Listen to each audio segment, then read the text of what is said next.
You let one ant stand up to us, then they all might stand up. Those puny little ants outnumber us 100 to 1. And if they ever figure that out, there goes our way of life. It's not about food. It's about keeping those ants in line. That's why we're going back. Does anybody else want to stay? Let's ride!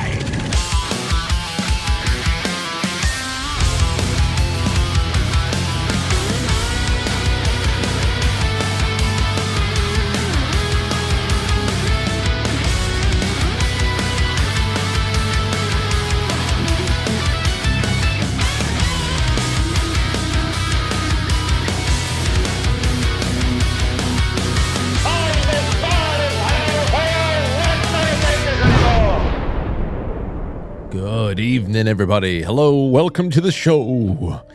It's a Tuesday night. It's the 9th of December, moving right along, almost a third of the way through.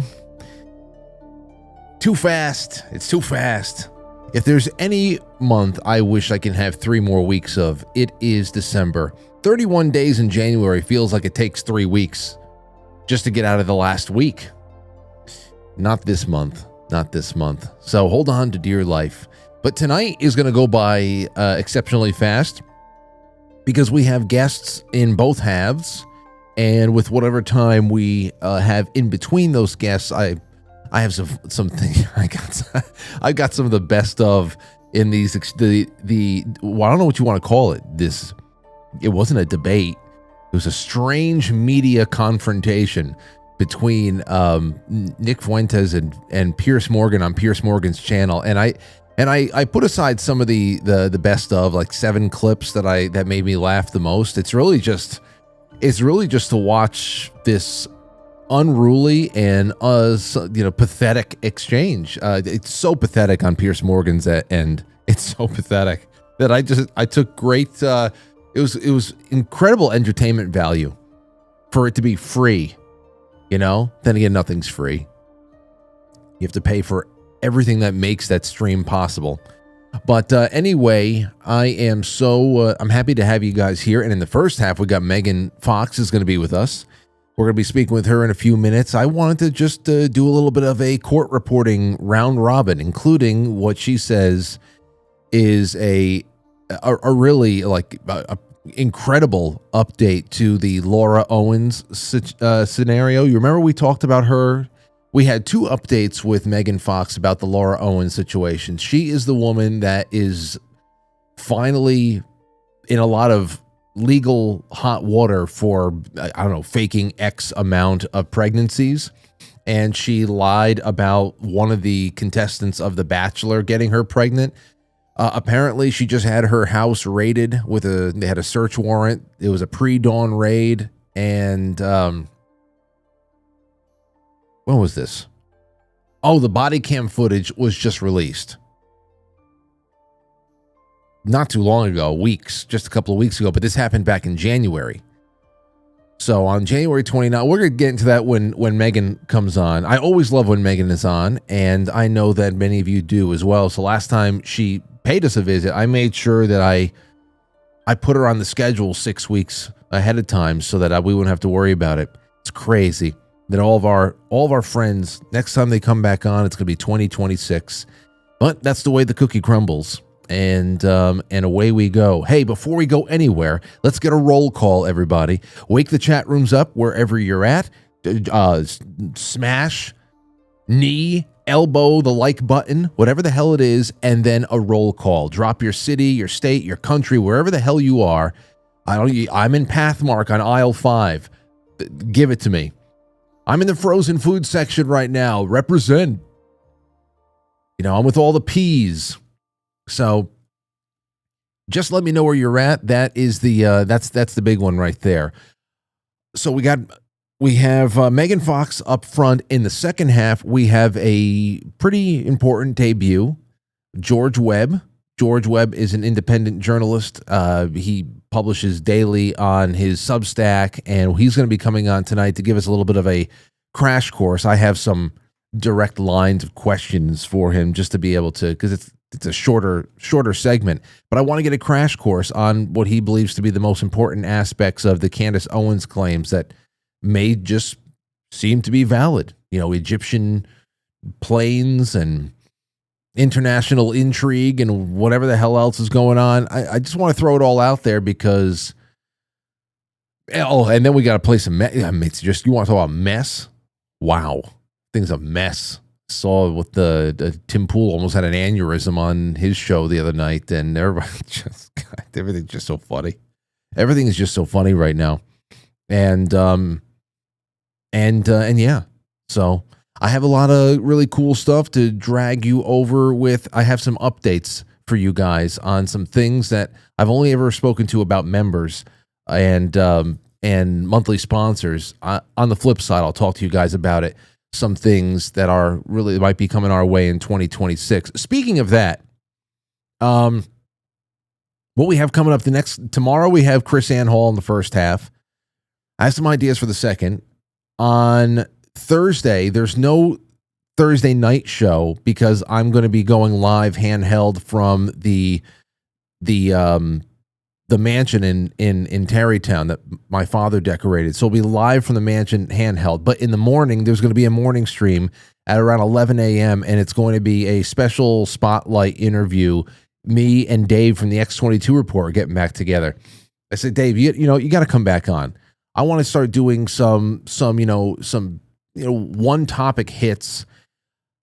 First half of the show, first half of the day on select days during the week, something irregular, but always around the same time. So Thursday, there's going to be something in the morning. There's going to be something a little bit more remote at night. It'll be fun. And then we'll have our Friday morning coffee stream, and it'll be fun. Friday night, we're doing Eyes Wide Shut watch party. It'll be at around just about 8:30 p.m. Eastern time. That'll be for monthly sponsors, members only. So if you sponsor the show monthly, then you'll have the private link that'll be delivered to you on whichever platform you subscribe or through email. And I guess on that note, wherever you subscribe, including YouTube now, the members there. Yesterday, I uploaded ridiculous Friendsgiving footage with me and the guys. Today, I uploaded all the footage that from our field trip to the control tower at Westchester Airport. So go and check the members only section if you are a monthly sponsor. Been putting a lot of just gold up there. Anyhow, so Megan is not here just yet. She'll be on in about 3 minutes. I have a couple other things. Oh, and just to let you know, tomorrow I'm going to be giving away not only this relic from my past, one of the last unsold t-shirts from our high school and college metal band back in the day. You're getting this, the Rotten Pain shirt, the last Dick laser I have. It's a great gag gift. And also, Tony Arterburn said I can give away an ounce of silver. I told you that yesterday.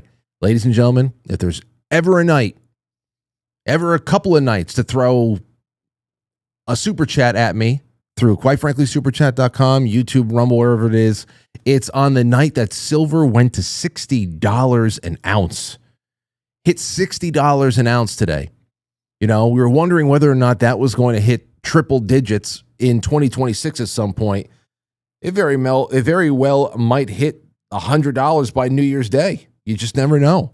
So, we're going to be doing that. That'll be a nice little care package that we'll give away tomorrow. So throw some super chats and gold pills and all that in and get yourself in the running for an ounce of silver that is only appreciating by the day throughout the thousands of years that we've been dealing in it. Okay. We're still good? Okay, here's a clip for you. Donald Trump saying it's possible that the U.S. may not consider most European nations allies if demographics continue to slip. He's really gotten right as the immigration. Hold on a second. That's not high enough. Let me get this out of the way. And up we go. Here we go. He's really gotten right as the immigration because he allows nobody in his country. And Poland has done a very good job in that respect, too. Mm. But most European nations... oh, yeah, good for you guys in Poland. Anybody watching this show in Poland, good for you. I know there's a few of you that are stationed around there. Oh, man, that's so great to be a part of a country that respects itself that much as to reject all of the EU's cultural cancellation overtures with all the migrant, like the fact that they manage they have migrant programs that are more just as important to them as a governing body as, I don't know, like refining raw materials like fuel and all that stuff. It's like you don't have to process migrants. You can save the continent. You can save the continent and put them all back where they're supposed to be, and just how about just 20 years? Just a 20-year pause on any kind of foreign meddling that destroys people's homes, because the civilians whose lives you ruin by destroying their ancestral homes aren't the ones responsible for what is destabilizing North Africa and the Middle East. But it's just crazy. But Poland said no thank you, and good for them. Good for them. One sane state. They're decaying. They're decaying. You can imagine some leaders in Europe are a little freaked out by what your posture is, and European. No, they should be freaked out by what they're doing to their country. Yeah, they should be freaked out by the fact that they have seemingly no choice and no will to stop wave upon wave upon wave of culture erasing hordes of people. I just don't understand that. So who cares about what they're scared about? Let's. They're destroying their countries. Well, European Council and President. they're people I like. Look, they're people I like. I get along with them. You know that. But they can't let this happen. And it gets to a point where you can't really correct it. There'll be a point, and it's very close to that point. And what will that mean? It will mean that they're no longer going to be strong nations. Does that mean they won't be allies or anymore? They'll be, well, it depends, it depends. They'll change their ideology, obviously, because the people coming in have a totally different ideology. But it's going to make them much weaker. They'll be much weaker, and they'll be much different. And what will that mean for our relationship look at with your mayor them? of London. He's a disaster. He's got a totally different ideology. Yeah, well, it's all very it's commonsensical at this point. What would that mean for our relationship? I don't know. That doesn't mean anything good. It wouldn't mean anything good, or at least it would mean something very different when you are talking about. You're not talking about Germany from 1990. You're talking about, a Germany that is becoming more and more Islamicized. Same thing. I know that oatmeal-brained old farts like Piers Morgan like to just be very blasé about your cultural lands being just destroyed. No, it's fine. I have no problem, stepping over people as they're praying in the middle of the street to flex on me in ways that have never been known in years past, in eons past, without there being a formal invasion first, some kind of a military conquest, just stepping over people all over the place. It's just nuts. It's really nuts. Anyway, with that, I'm going to waste no time. I want to bring on my good friend, Megan Fox. She is a journalist. She's a writer supreme. I love her court reporting. I love it. The wonderful, she not only writes very well, but she's a great broadcaster, always has fantastic guests on, and the commentary makes you feel like you're at home. It's so good to have you back, Megan. Welcome to the show. Thanks for having me, Frank. It's good to see you again, and you, Chat. Yes, Chat is always very excited to have you on. Hold on. Let me make sure you're all lined up here. So what's been new with you? How the holidays been so far? Oh, very good. Very good. Very busy as usual. Always busy. But good. It's freaking cold here in New York. Oh my gosh, we weren't ready for it. We weren't ready for the snow. Oh, so I forgot. You're in a part of the state that actually gets snow. We get frozen to the marrow of the bone, but it's very rare that we get a really significant snowstorm these days. I want to have a few. Oh, we got like 4 or 5 inches, and it's really packing in, and it's here to stay, it seems. So, just getting ready to pack on the pounds for winter and stay warm, I guess. I know. I know what it is. You know what I always loved? This time of year, ever since I was a kid, I can't help but think about certain scenes from Bambi, especially when Flower starts hibernating, and you see a skunk in real life, you're running, but Flower always seemed like, man, that big fluffy tail, use it like a big comforter, and just went to sleep. I said, damn, that seems like the best place to be for the entire winter. Just sleep right there, have a tail like that. That would be great. Yeah. I would love that. I would love to just sleep through this long New York winter, and we don't really come out of it until the end of May. I mean, it's just terrible. But, but I'm being very entertained by what's been going on in the news. We have some very badly behaving celebrities and people who wish they were celebrities, actually.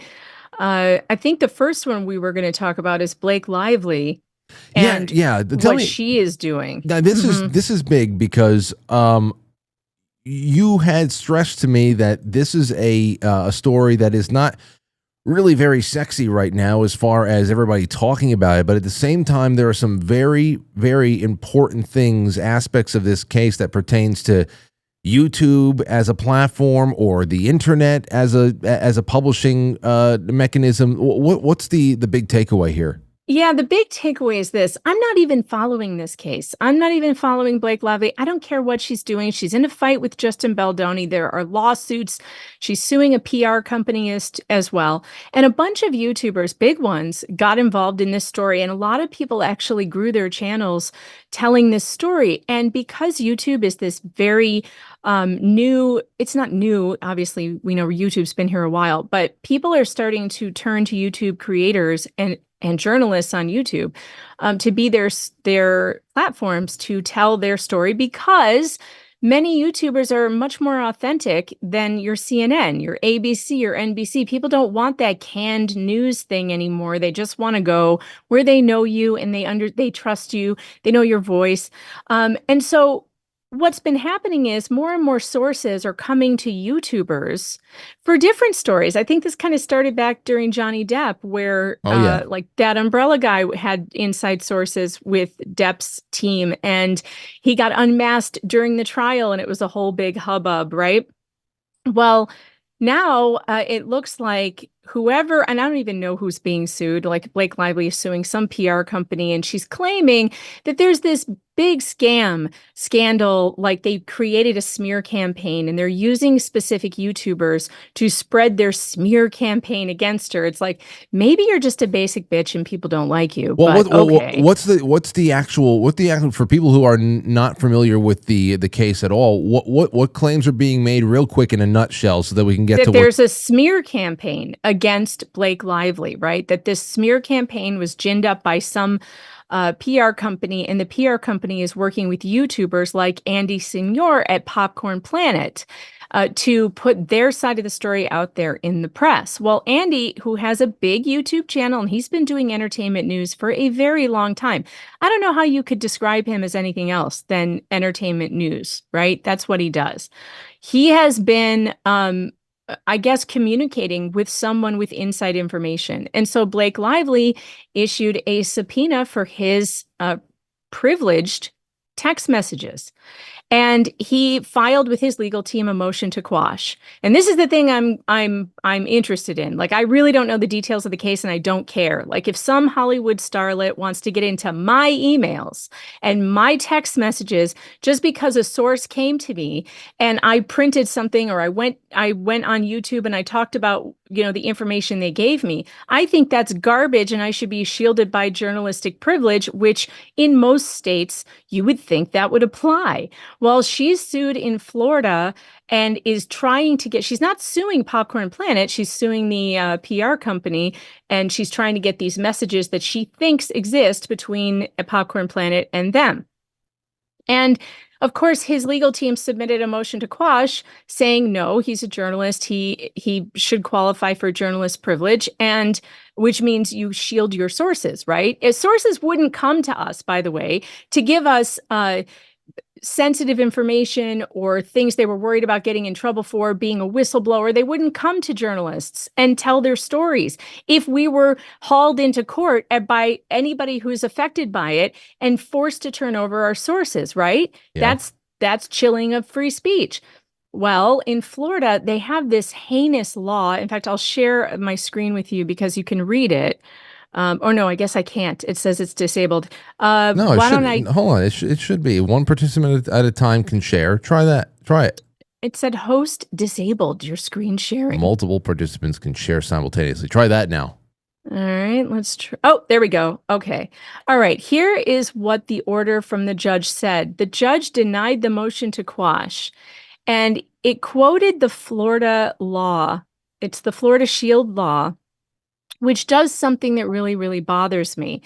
Here's what the Shield law in Florida says. To qualify as a professional journalist under the law, Senor must regularly engage in the collection of publication of news while working as a salaried employee or independent contractor for a newspaper, a news journal, news agency, press association, wire service, radio or television station, network, or news magazine, explaining that the privilege applies to professional news gathering. Yet Senor says nothing about how Popcorn Planet fits within the meaning of these terms.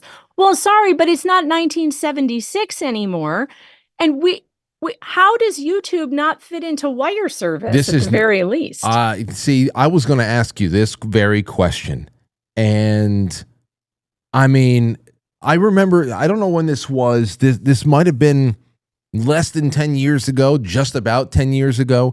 It had to do with somebody, maybe Dianne Feinstein when she was still alive, and there was some kind of an overture being made where they really wanted to zero in on who was able to protect their sources and who was able to claim any kind of First Amendment rights to publishing things that are not necessarily libelous or anything like that, but a person is going to be able to be afforded the same kind of protections that you would think. So the whole question I was going to ask you before you got to this was, well, Megan, what defines an act of journalism? Because to say journalist, I can tell you one thing: the government has no right to define it. That's what I'm talking about. They are not allowed to define it. And these Shield laws, in my opinion, are an end run around the Constitution. They're an end run around the fact that the government in the United States is not allowed to say who is press and who isn't. They're not allowed to issue credentials. They're not allowed to tell. And, look at the Trump's White House allowed YouTubers and other new media into the White House press room, right? Because they recognize that there are all different types of media out there. We've recognized it in this country for a long time.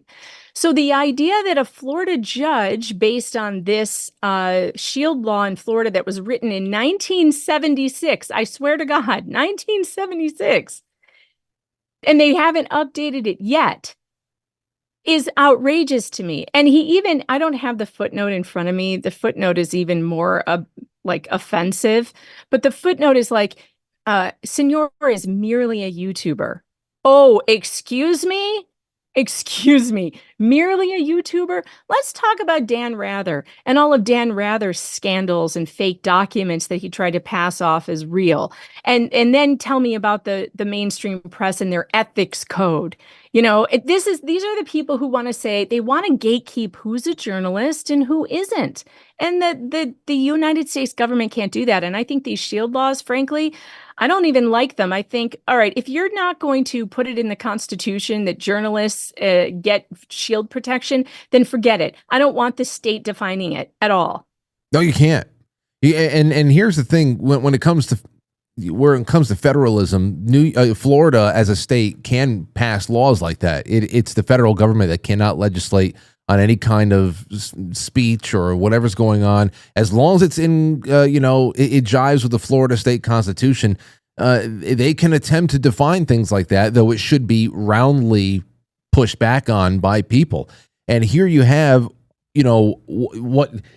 what people in modern day love doing is they just need a little bit of precedent to be able to try to, turn this into a whole bunch of stuff. And, you have Blake Lively over here, and you just have a otherwise meaningless spat that can be used to, like you said, chill speech for far more consequential subjects. And Oh, absolutely. yeah. Not to mention, this is just another nail in that coffin of trying to keep YouTubers and independent media from being defined as media. It's to keep us out of courtrooms. It's to keep us out of press conferences, to claim that we're not credentialed and we're not professional. And this is something that it really irks me. And I think the state of Florida, I think the legislature needs to go back to the drawing board and write in new media or strike this law entirely. Because here's the thing I don't like about it. These shield laws, they look good on paper, right? Where they're saying, okay, we're going to give you qualified shield protections as a journalist if you meet these standards. And the reason they're saying they can do it is because they're giving you a benefit. They're not taking away your right to publish something, but they're giving you the benefit of like a quasi immunity, right? But here's the thing. There isn't a judge in this nation who can't pierce those shield laws if they want to, as evidenced by this order right here. So what is the point of it? It's almost like the government threw a bone to the media and was like, well, we'll protect our favorites. We'll protect the ones who do the work, the good stuff for us. And then the ones that help us launch actual wars. Right. Yes, like, exactly. We never did that. Yeah. I mean, if we're not on that ride, we're not on that carousel. So they can't control us. So what do they want to give us a benefit for? That's the way I'm looking at this. I'm going, these shield laws are garbage. Generally, they're just garbage anyway. Yeah. Absolutely. Well, see, I'm glad that we were able to report on this because I didn't know exactly where that was going, and so what's going to be the next? Like, what's next on the docket out there? When are we going to know? Because Andy is going to appeal it. Obviously, he's appealing, but he's been ordered to turn over all of his private text messages, everything, to this woman. She can go through his phone, basically, and that's nuts. That is nuts. Okay. It is absolutely nuts. And I cannot believe that there are not, riots in the street over it. I mean, there are enough people who think, don't people care about privacy anymore? Why should a journalist, even a YouTuber, be forced to give over his private text messages to anybody? And he's not even involved in this lawsuit. He's not the one being sued. It's somebody else. If she can't discover it through the person who's she's suing, then I say she should go pound sand. I don't think she should be able to reach into Andy's pocket. So he's going to appeal, and we'll see where that heads. I was going to ask you because we just exchanged so much. I don't know if I had missed what the state of the appeal was, because you have to take that up to, as like I said, it's a state issue from what I hear. But just the way that things go today, I would take it up as far as you can. For as long as you can, I can see that actually going to SCOTUS, D.C. Eventually. But I really hope that things like that. I have Chris Ann Hall coming on with me tomorrow night. She's a constitutional attorney who lives in Florida and gets very involved in Florida state legislation process. And I'm going to ask her about this. I gotta write it down because, man, that's something where Floridians really have to say, what? Why this has got to come off the books, got to be repealed immediately. Absolutely. Oh yeah, absolutely. I mean, they really need to. And look at the legislature in Florida, they're Republicans. You would hope that this was somebody that you could these are people that you could reason with, hopefully, and say, hey, this needs to be updated. I mean, the Republicans allegedly are friendly to new media. So let's prove it in Florida and rewrite these laws to include new media. Yeah, I'm with you. So then now that the next thing that we have on the docket over here is this might be the third or fourth time that we have had updates on this crazy story. It's Laura Owens, and this is the girl who is chronically faking pregnancies. But yeah, okay, so give everybody the recap, if this is their first time. All right, so Laura Michelle Owens, she lives in Maricopa County, but she's originally from San Francisco. Her father was a very famous radio talk show host, Ron Owens, at KGO in San Francisco. He is now retired, and they live in Scottsdale. Anyway, she has a very long history of trying to fool the men she's with into believing that she's pregnant with twins. And one of the reason I think I forgot it was always twins. Always too. twins. She's had 3 sets of twins, lost 3 sets of twins, allegedly. I don't believe she's ever been pregnant. Nobody believes she was ever pregnant. So that would be like, what, 6 babies over 10 years or something. She completely, like, I believe the reason why she does it is not what the media is reporting. The media is now reporting that she was doing it for child support payments. That is not why. She was actually faking these pregnancies in order to keep these men in a relationship with her. It was all this weird mind games and trying to keep these men, attached to her. I think she has severe attachment disorders or something. I don't know. I'm not a psychiatrist. She needs one, though.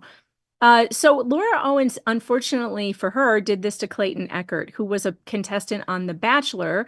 And she didn't realize that his level of fame would come with a big spotlight right up her backside when she put these claims forward. And then the internet took over, and it was curtains for Laura Owens because they found every lie that she ever told, and every sonogram she doctored, and every fake picture she bought from Fiverr. I mean, look, the girl was not good, okay, at doing this. She left an incredible trail that led to her being charged with 7 felonies because she committed perjury in court and she doctored evidence, including medical records, which in Maricopa County, you just don't do because they will come after you. So it turns out we were all expecting, I was expecting some felonies probably, but I was not expecting that a few months after they dropped the 7 felonies and she was on her way to court to trial, they dropped 7 more for a second victim in Arizona who we knew about, but we were under the impression that, well, maybe they didn't find enough to charge her for Greg Gillespie's, for his issues that he had with her, but they did. And now she's facing 14 felonies.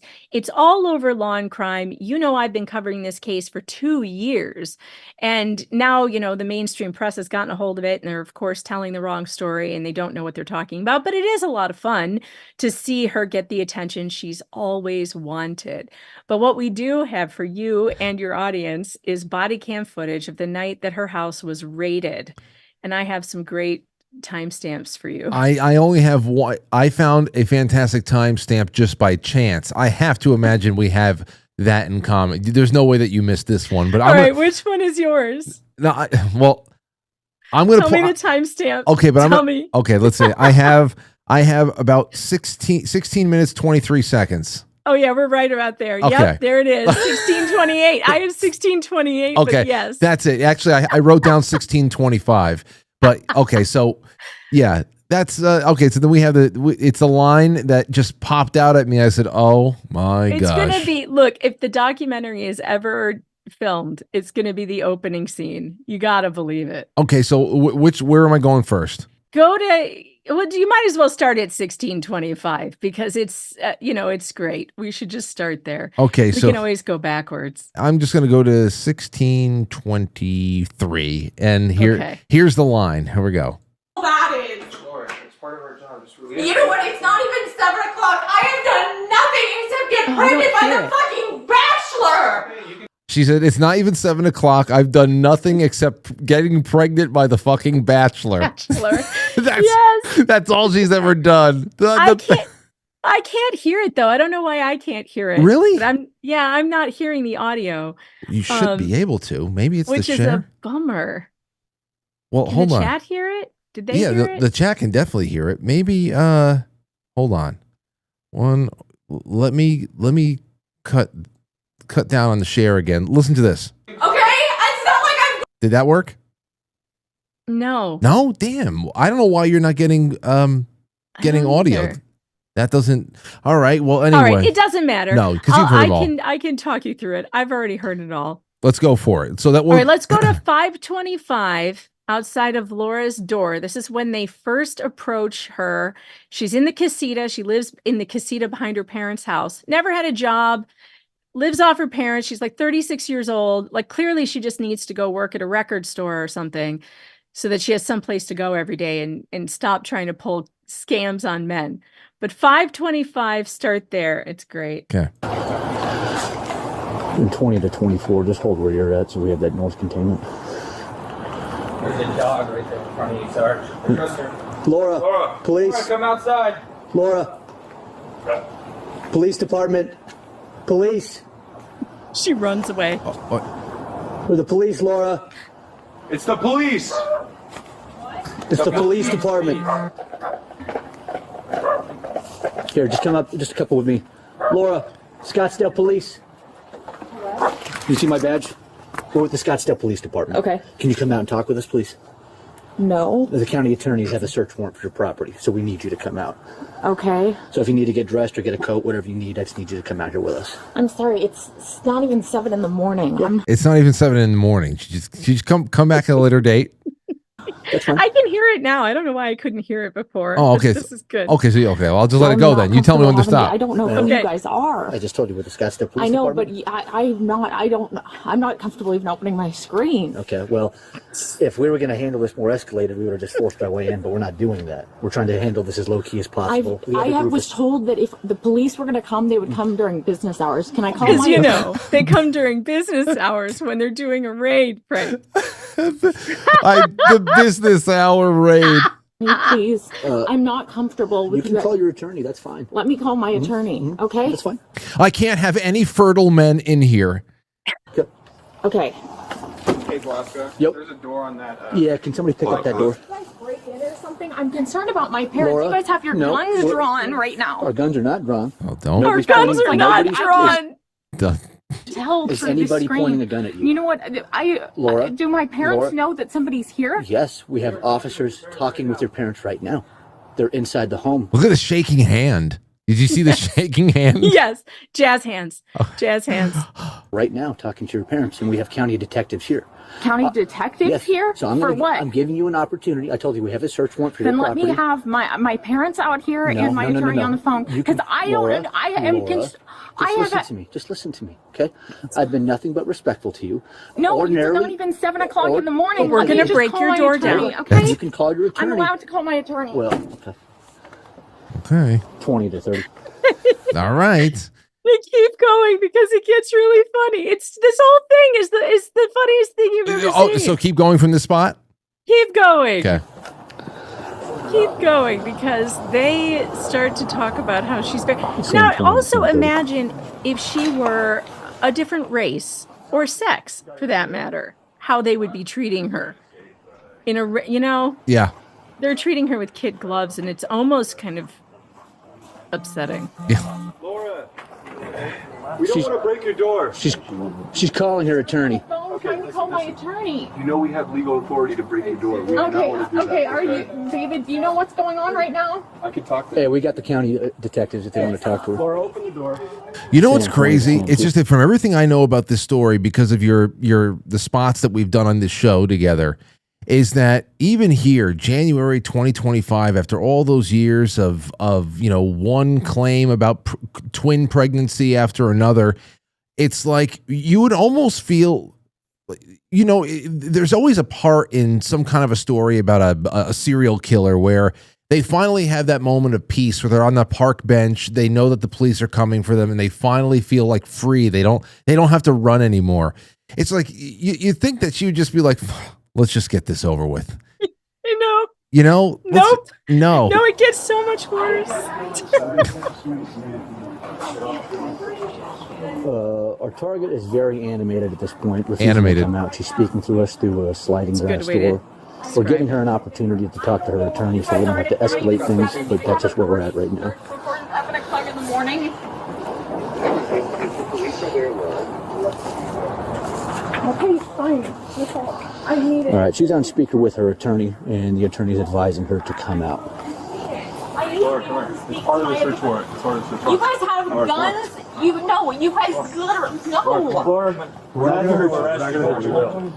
Okay, we have contact with her. We are escorting her out. All right, okay, fine. We're fine. This way. Can you guys just bring her inside the house? Laura, we don't want to break your door.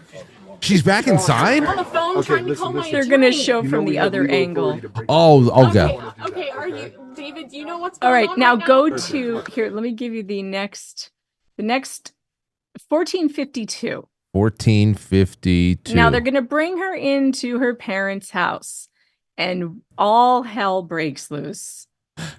7 o'clock in the morning. You know, we didn't want to. So inappropriate of you guys to do. Where are you guys? My dad is handicapped. You know what? I can see my dad. Ron is fine. Ron is fine. I want to see my dad who is handicapped. I'm sorry.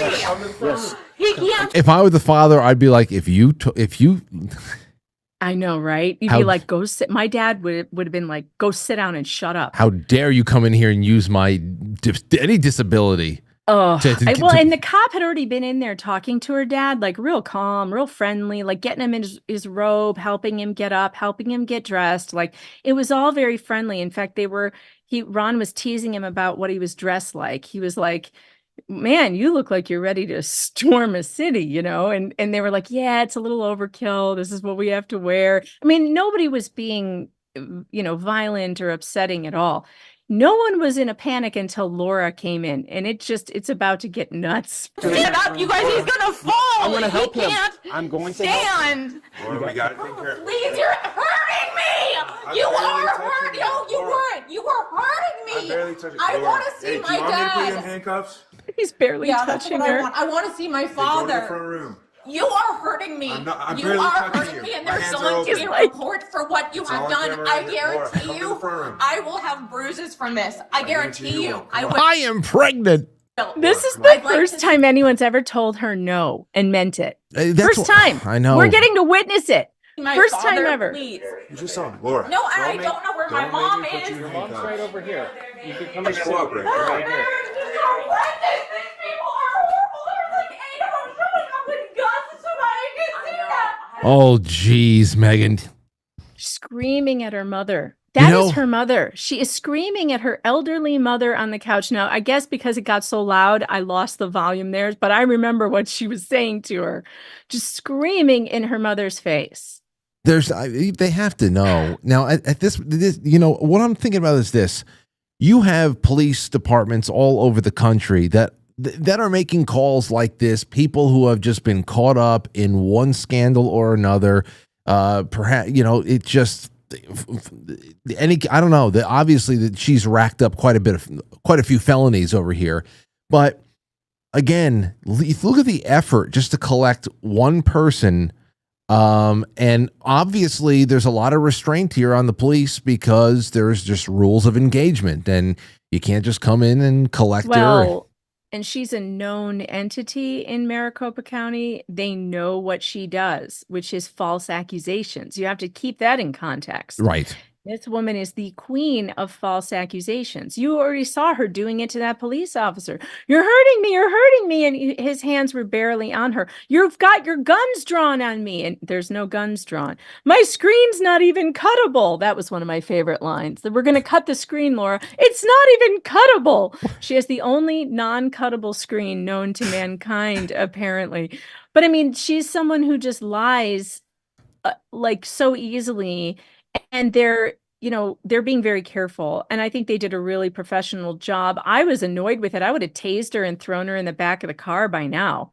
Like, you sit down and shut up. We're going through your house. I'm thinking, and of course, then it comes back around to my favorite part, which is 1625. 1625. Here she goes. And then you got to get to 1715 because that's also awesome. The only thing she ever did was get pregnant by The Bachelor. Listen to this, and just to know that The Bachelor is a reference to a television show, and it's like So good. one guy, The Bachelor. Here we go. 7 o'clock. I have done nothing except get pregnant by the fucking bachelor.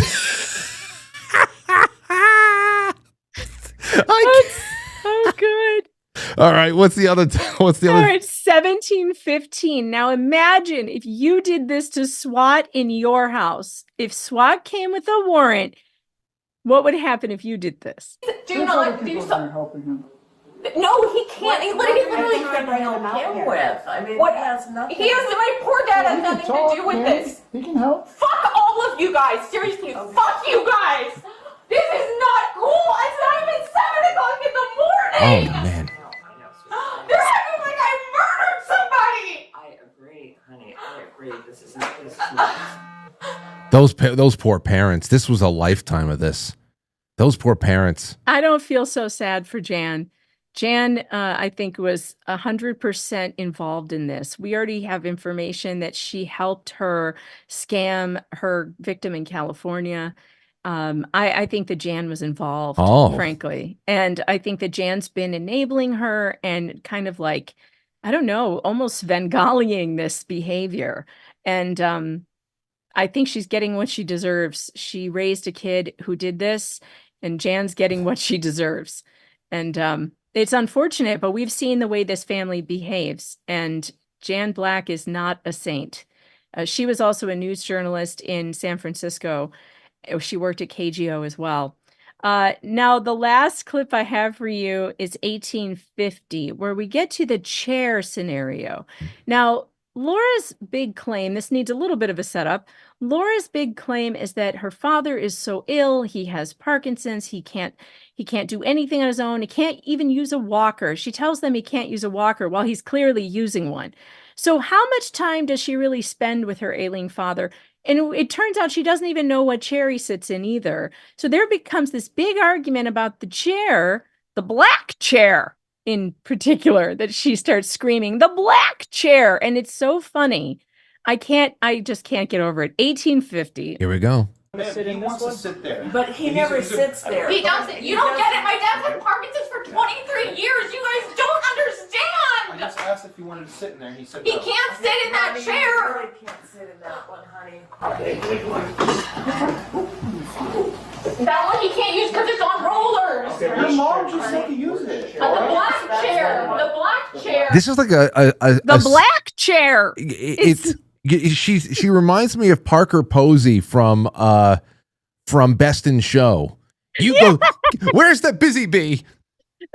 I can't. The black chair. Ronnie, just sit in the chair you normally sit in, sweetie. Just sit in the black chair. Just sit in the black chair. Is the father black chair? I know you said that the mother has some responsibility for all this, but has the father ever been implicated? Because I don't know. I can see him. I can see him just being. He has his own issues. He has his own issues, but I think that he is a man with 2 daughters and a wife who I think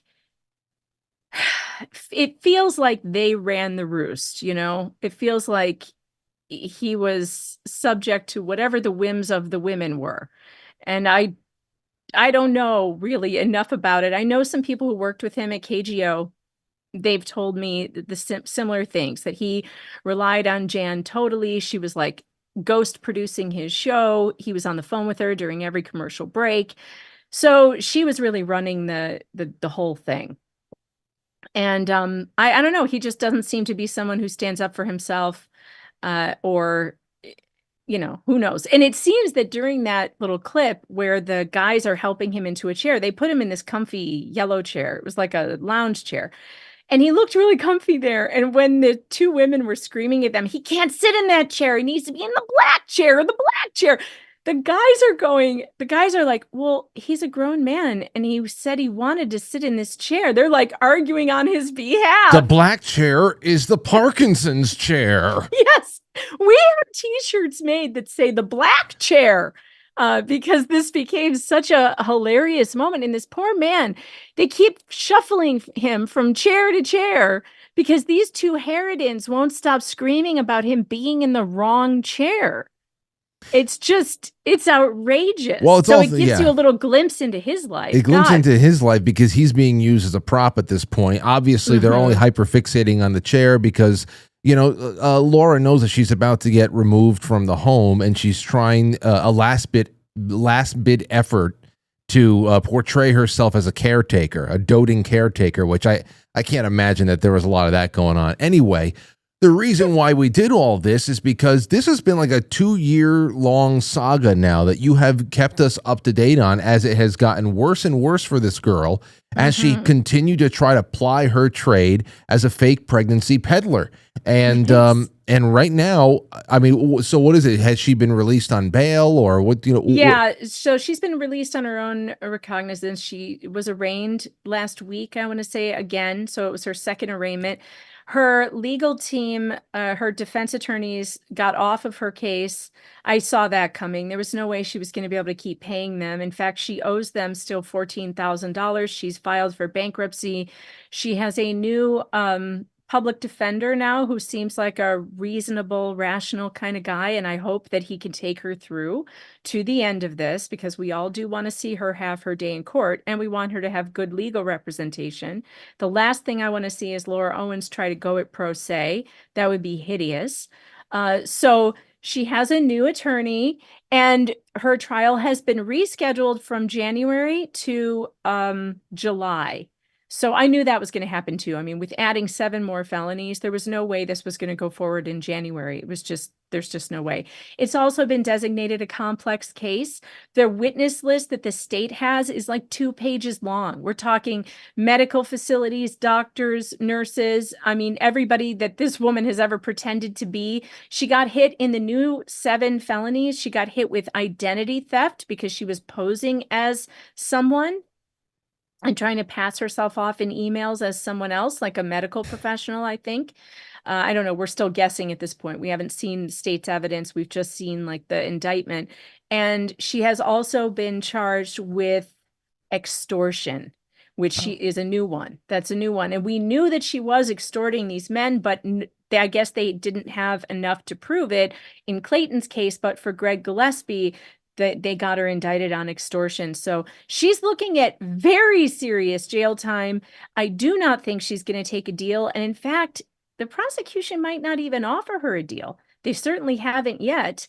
And I think when you drop 14, when you have 14 felonies and you've just dropped 7 more, that is not a sign that the state wants to deal. That's a sign that we got you. Yeah, and you know what?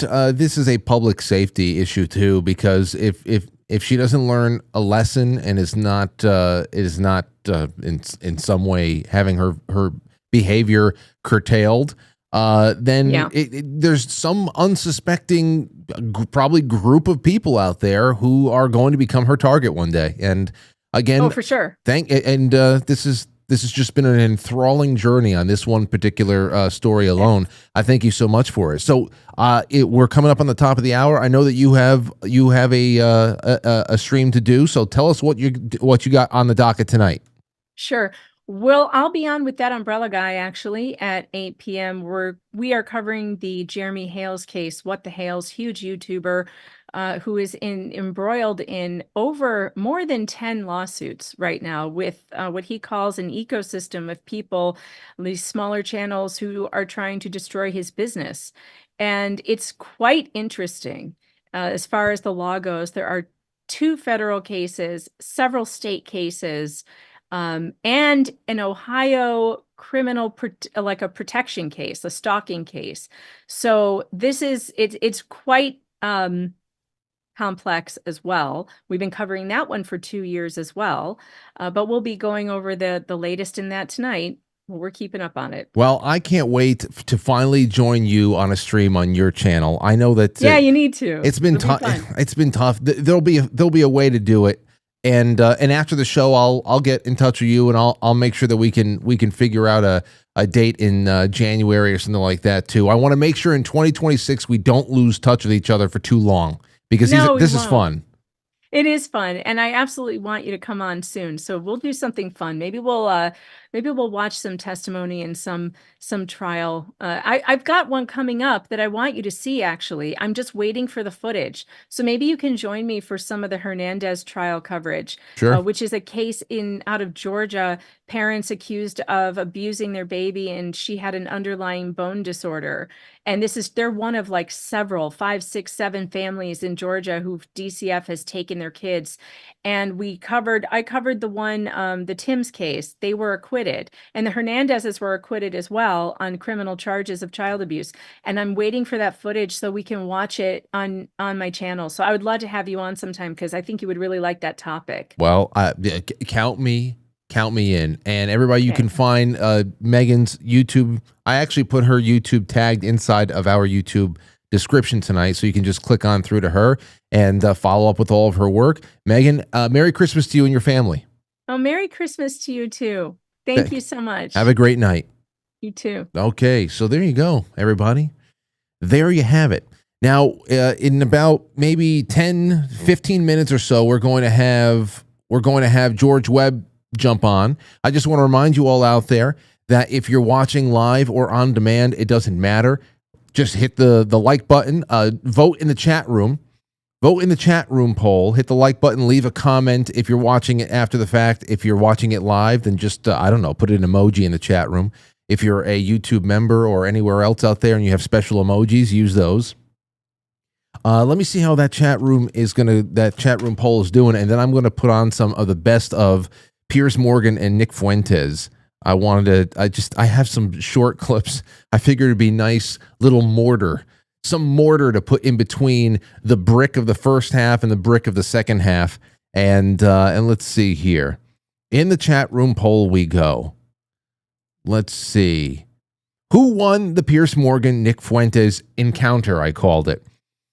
Is it Piers Morgan that only got 8% of the vote? Was it Nick Fuentes that had 37% of the vote? Or was it the devil himself? And the devil won at 55 so far. Yes. Thank you so much. Thank you so much for voting. Please keep voting. That'll be live for another hour. I want to see where it all leaves off. And we got a nice group of people who are watching on YouTube right now. And only a third of the people watching have pressed like. So let's just get that working for us. And that'll ensure that we have some fun stuff, fun activity on the channel tomorrow. Cynic in Chief says, aren't all three options on the poll the devil? That's one way of looking at it. Jay Britt says, Frank, I too have been impregnated by The Bachelor. What are the odds? Great show with Megan Fox as always. Oh. Let's see. Rockman Drums over there on Twitch. All the best to you. Thank you so much. He just resubscribed for 2 months over there.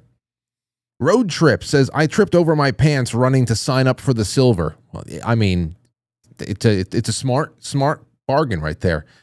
You know, you think about all the silver I've given away on the air over the years.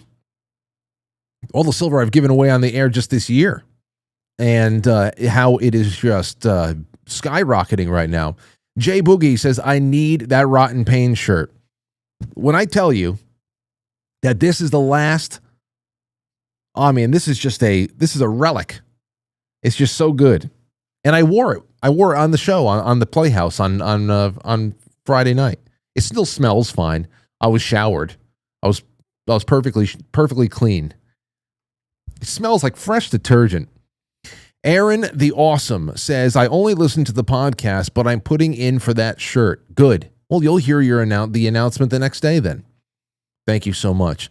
Pablo Escobar says, hit me with that dick laser. You got it, bro. Nat Wall says, love the show as usual. Thank you. That's from Rumble. All right, let's get into this, shall we? Now that we got everybody liking and commenting. Here we go. The first one up. And I have some more for later on. This just killed me. I couldn't get enough of these. I couldn't get enough of this stuff. Here we go. Piers, the caption is Piers Morgan is not a real person. Here we go. My goodness. Yeah. Oh my, this is not rigorous intellectually. Hold on. I don't know what I missed. Goodness. Oh, sorry. Yeah. Oh my, this is not rigorous intellectually. This is very just a statement of fact. Theology. Okay. But it's fine. Where were we? We're talking about Trump and somehow we got into Trump. You're white knighting for women's rights. On Trump, well, I think women should have the same rights as you and I. You don't. That's fine. Put on the pink hat, bro. Put on the pink hat. We're waiting. What's the pink hat for? For the march, for the women's march. Are we going to see you at the women's march protesting for women's rights and all that? I think women should have equal rights to men. Period. You carry tampons in case your female friends get a period or something? Like, it's crazy. I'd have no problem giving a female friend a tampon, would you? I don't suppose you've ever seen a tampon, have you? Gross. Absolutely not. You think tampons are gross? Yeah, they're filled with period blood. Yeah, it's kind of gross. Wow. Are you into that? You like that? Have you ever seen a lot of tampons? I don't think you've ever seen it, have you? I've seen them. I've seen them before. You've been that close to a woman? Really? No, I've seen them. Look, I used to live with women, so I've seen them around the house. I bet you've seen videos, haven't you? What? What are we doing here, Piers? I'm not sure. You really hate that. I'm not sure. You're Nick. more impressed that I'm a misogynist than you are about anything. It's not very really. revealing. I'm actually more exercised about your blatant, self-admitted racism than I'm about. I see. And 27 times. Let me just say, this is not the only time that Piers Morgan has tried in a very kind of creepy way to almost be like, hey, you don't get laid, or kind of equating sexual prowess and sexual activity to I don't know, like that that's your ticket to experience in the world, and to be able to, I don't know what the hell that's all about, but this whole and using the tampon as the way forward into the analogy is just so strange. It's so strange. Like, yeah, I would give a tampon to my friend. Have you never seen a tampon before? Like, yeah, I know. No, that's just weird. I'm telling you, this pairing, it wasn't a debate. It was really more so like a fever dream. And I just had a lot of fun watching it because both of them, I've never seen an episode. I've seen a recent episode, maybe a recent panel that Piers Morgan put together. In fact, we might have queued it up a couple of times. It was probably back in, it was with Destiny, where everybody was just incredible to watch the methed out mind of Destiny, rationalize away all the left wing terror and murder and the murder mentality. But it's just incredible to see this come together and to know why it's happening too, because Nick Fuentes is, there's a few people out there in the media space that are just skyrocketing right now. And so when unapproved voices, unapproved to any metric, start having those days in the sunshine, then somebody tries to, put a wet blanket over it. And Piers Morgan thought in some way he could be a wet blanket. And it was so pathetic to see him it was like he got rage baited for like 2 hours. Here's another one. I don't know, what is this one? Piers Morgan goes full desperation mode interviewing Nick Fuentes. One of the many theories about you, I've no idea what the answer is, and you haven't got to answer. But are you actually attracted to women? I am. Here's some more sex. Attracted to women. You're not gay? No. But I will say that women are very difficult to be around. Okay. So there's that. And do you think they should have the right to vote? I do not. No, absolutely not. They should stay at home? Well, yeah, absolutely. So basically, you're just a misogynist old dinosaur, aren't you? For a young guy. Yeah. I mean, I know I'm the boomer. I know I'm the boomer here, but actually, you're a 27-year-old dinosaur, aren't you? Aren't you, Nick Fuentes? All women. I am. All women are annoying. All women grow old. They all get fat. Says the guy. Have you ever had sex? No, absolutely not. Wow. Says the guy who's never got laid. Wow. That's the thing, though. You boomers, it's always you think you're an expert laid, in women, free love. given you've never got laid? Yeah, we are going back to the Stone Age. You're absolutely right. This, you're talking about empathy, and your kids are empathetic, and they would never laugh at a joke about the Holocaust, and you're a misogynist. You're a simp yourself. You're totally henpecked. That's the problem. So we are going back to the way another clip of yours to clear up one of the. And he kept playing clips, as if it was like he was as if Nick Fuentes was going to renounce himself or something like that. Because I guess just Piers Morgan was obviously, this is all about helping himself out.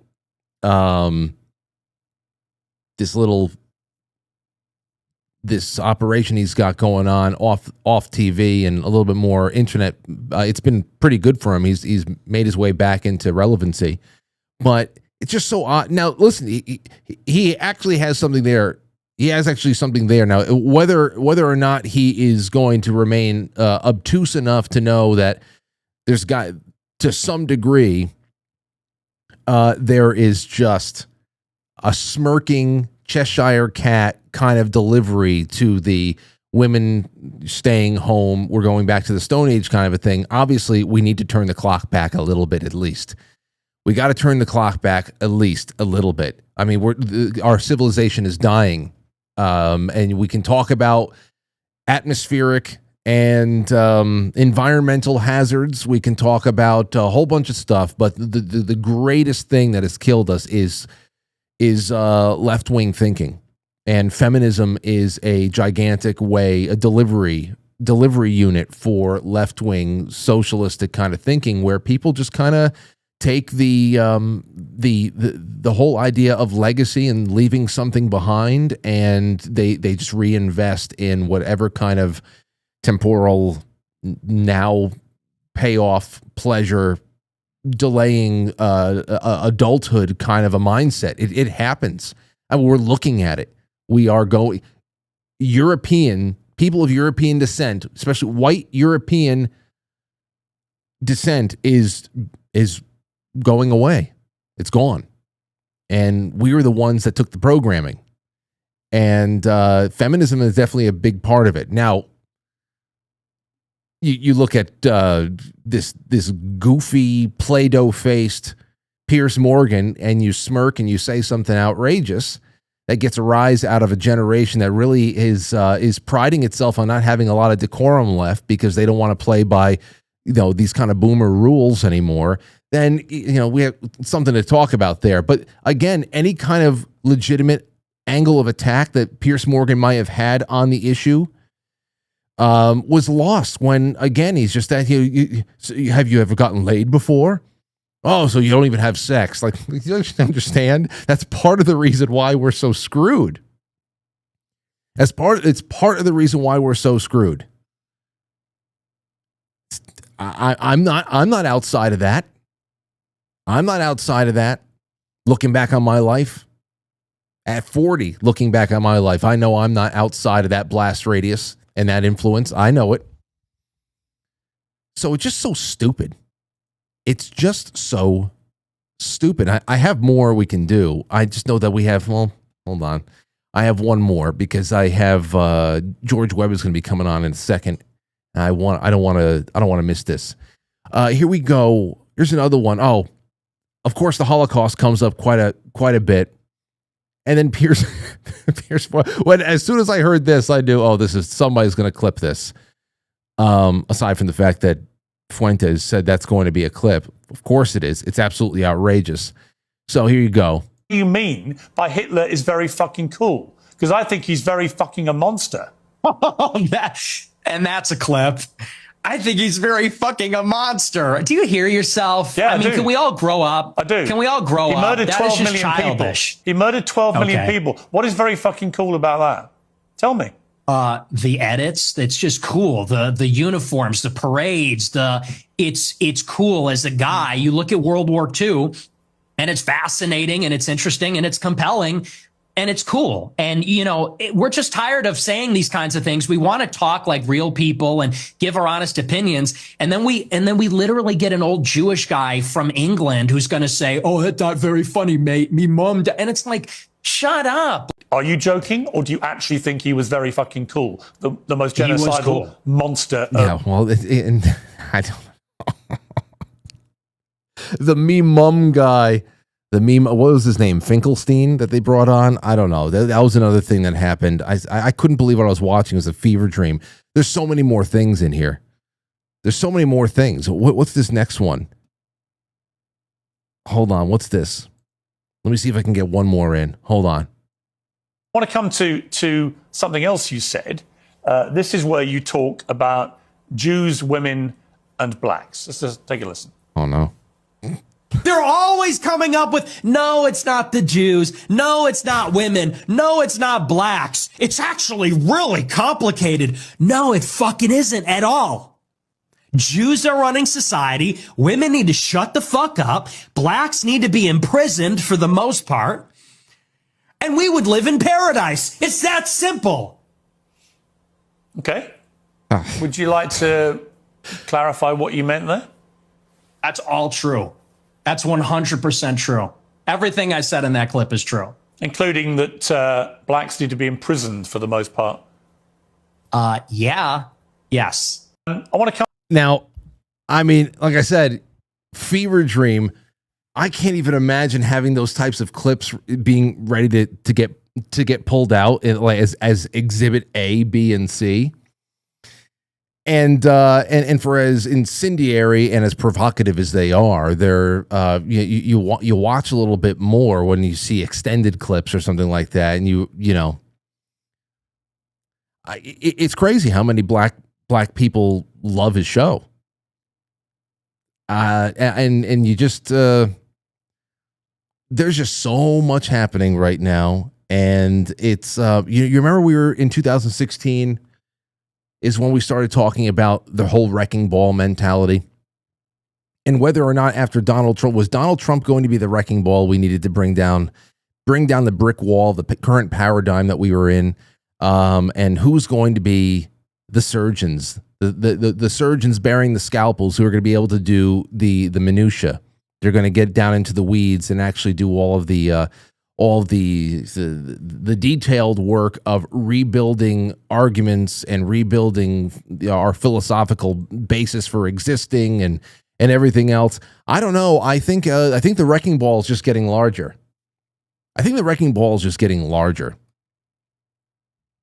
That's it. And I guess it has to be that way.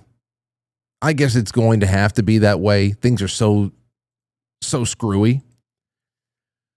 But damn, here's some of the comments from that stream.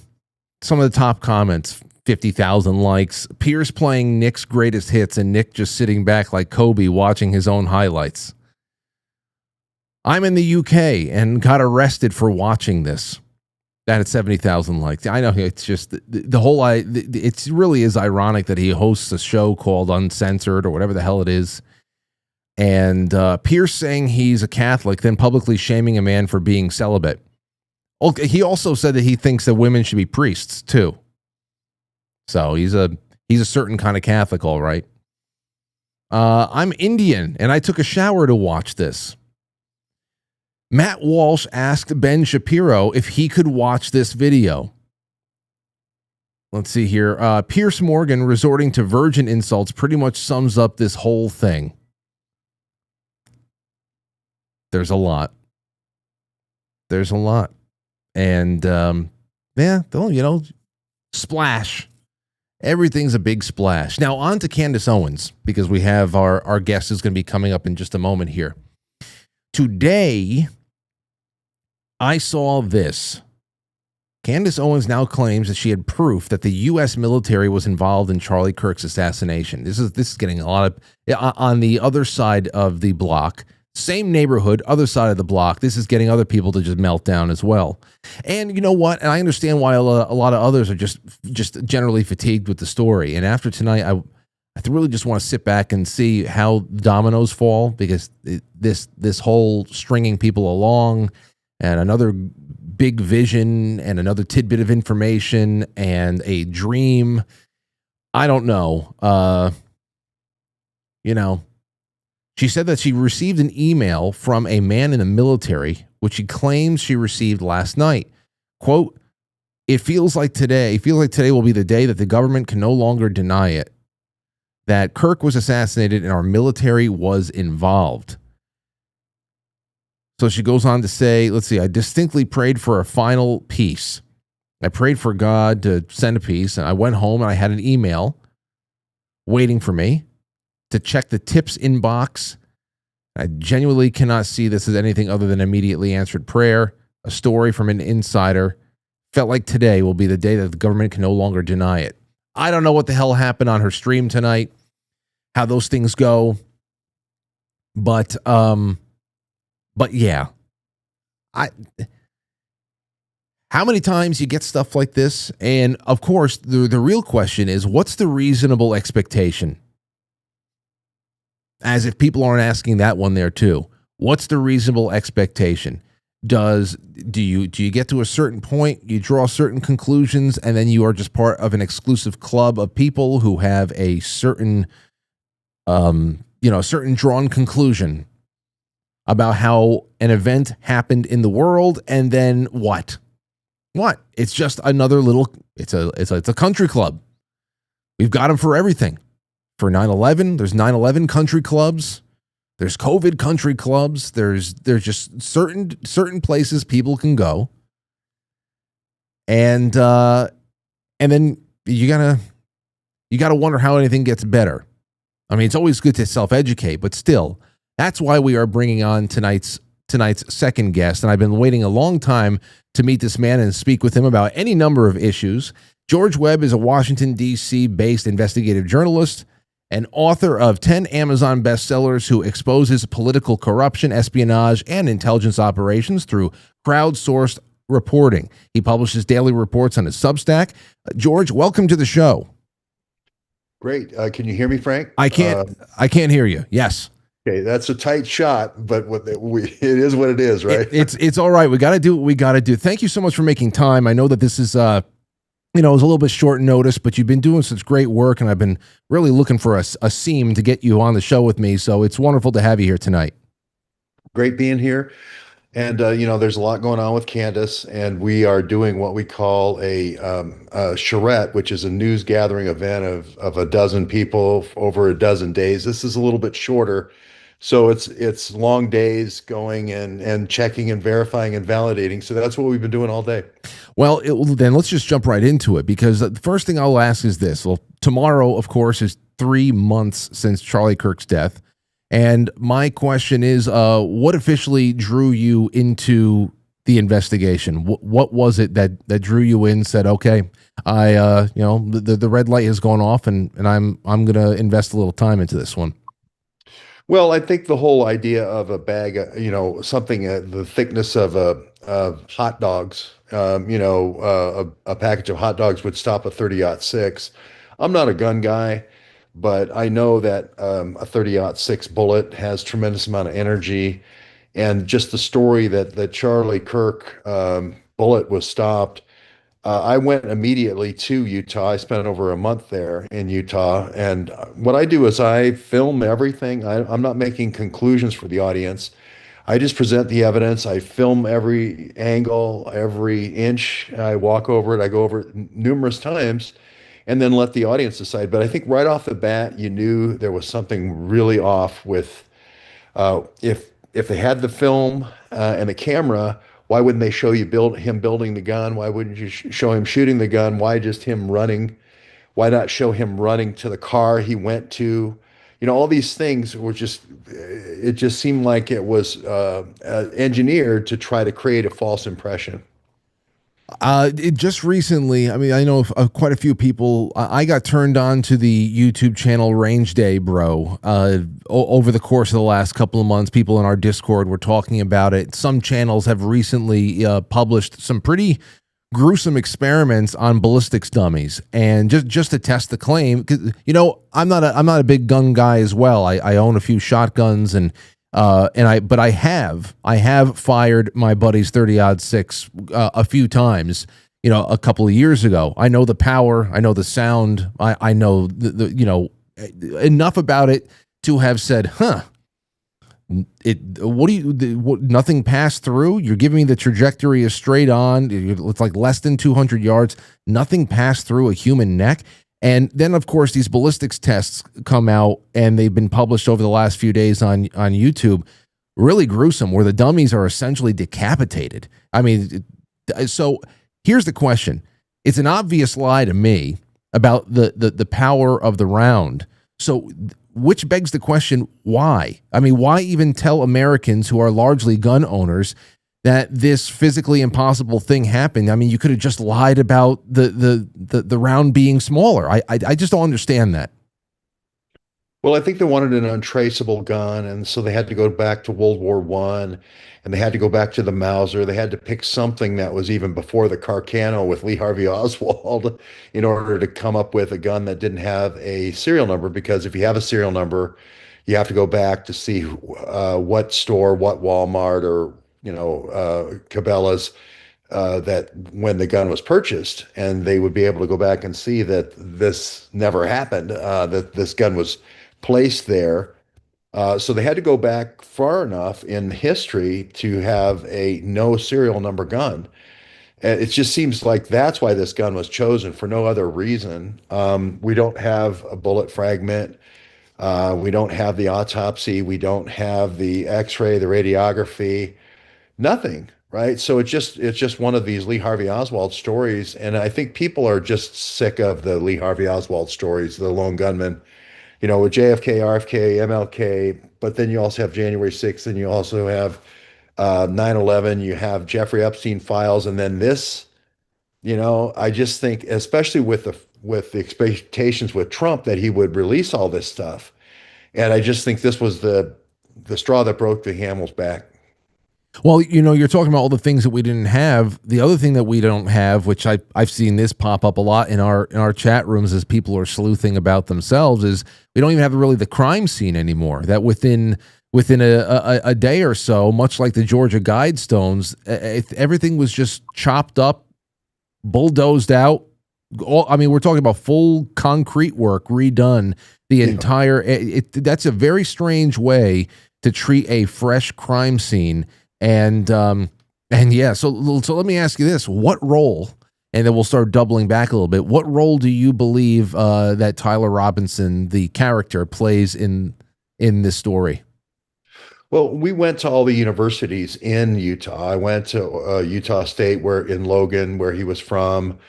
We went to University of Utah in Salt Lake City and interviewed, knocked on doors, looked at our other ROTC members. He'd been an ROTC member ever since he was in high school. And we went to St. George, Dixie Tech or Dixie Electric or whatever they're calling it. And it looks like this was sort of the ROTC younger guys played the role of rodeo clowns. Divert everyone's attention over here, make it look like a lone gunman. It seemed like the ridiculousness of walking down that street for a mile with a gun down their leg, limping in front of all the cameras. No one would do that in their right mind. No one would do that in broad daylight. You would pre-position the gun at night, if anything. Nothing made any sense at all. It just seemed like a big rodeo clown show to try to divert from the professional team that was killing Charlie Kirk. And when did Candace Owens' claims start really making your ears perk up? Oh, well, first I should ask, have you been in contact with her through any of this process? Yeah, I have. And also Ian Carroll, and also Laissez-Faire Lounge who's a commenter. And but they're not to my stuff yet. She got to Pierre DuPont, just started scratching the surface of the DuPonts, but we've been reporting on the DuPonts for 9 years in Delaware, for instance. She got to a couple of my things tonight, but again, I've been there. We've been reporting on the 10th Mountain Division, the Fort Huachuca and the 111th in Fort Huachuca running the drugs for 9 years. So everyone said, oh, they're doing George Webb stuff tonight. No, they're not. They're saying Candace did George Webb stuff. No, I've been doing that for 9 years. And Candace isn't to our stuff yet, but she's getting there. And I think she's making a lot of progress. She has a huge footprint right now. She's got the #1 podcast, way ahead of Tucker, who's in second, way ahead of Joe Rogan and everybody else. So that's good. But she used some of our Ukraine stuff. She used some of our DuPont stuff. But we have a long way to go to get to all of our, and remember, it's not just me. I have 50,000 researchers all over the world that we built over 10 years. And that's really the power of our organization. Okay, so I definitely have a question about Ukraine. First, I want to ask you about these the jets, because this has become this is either become a serious talking point where a lot of people have put a lot of time tracking flight patterns and of course overlaying it with the events of TPUSA and all that stuff leading up to and after the assassination. But of course, it's also become a meme where everything is an Egyptian jet joke now at this point. So when we get the first whisper of Egyptian Golden Dome military jets that were shadowing TPUSA movements, what's been confirmed about that, and what do you believe the mission was there? Well, I mean, there's no doubt that these 73 jets shadowed Charlie Kirk for at least 27 of his meetings in pairs, which is a NATO configuration or Mossad or an intelligence gathering configuration. There's no doubt that they have diplomatic immunity. There's no doubt they're military jets. There's no doubt that they're military protective teams for the king of, or the president of Egypt. They've met with the king of Saudi Arabia on these jets. There are other foreign minister level people. These aren't just random Egyptians just following Charlie Kirk around as a fan. They're obviously doing ISR, or intelligence, surveillance, and reconnaissance sweeps. They're picking up all the phones. We have proof of that. We know that at the funeral, they picked up 229,000 devices from flying over. So we know that these jets are doing collection operations. I don't know why this is conspiracy theory. The jets are there. I mean, there are also probably 40 sets of flights that they're following Erica Kirk and Erica Kirk's parents, as you mentioned, who are in Raytheon, Israel, and Rafael, which is the defense contractor that does Golden Dome in Israel. That to me seems like a Golden Dome application. To me, that would explain why they're shadowing Erica Kirk and her parents. I don't know why people don't. I mean, let's suppose these jets were following you, and everywhere you went in 73 different cities in the United States, you'd start going, hey, I wonder what those Egyptian jets are following me for. So I don't think there's anything. I can't understand why it's. Especially when you go to Candace says that the murderer came from this jet and she has proof, and then also the people trying to murder her now are on this jet. Ben Shapiro thinks that's funny. Tim Pool thinks it's funny. But I would say, look, if somebody followed you to 73 different cities in pairs and had a diplomatic kill team, I would be a little concerned. I would wonder what those jets were. Where did you get the confirmation of 229,000 phones getting picked up? Like, where has that been public? How has that been made public? You can Andrew Colvett, who is the spokesman, basically said we picked up 229,000 phones at the funeral, which the only way you could do that is it's way more than the Glendale Stadium holds, so it has to be the people in and around the stadium. They did not put 229,000 people into that Golden Dome or into that stadium for the funeral. It was about 100,000.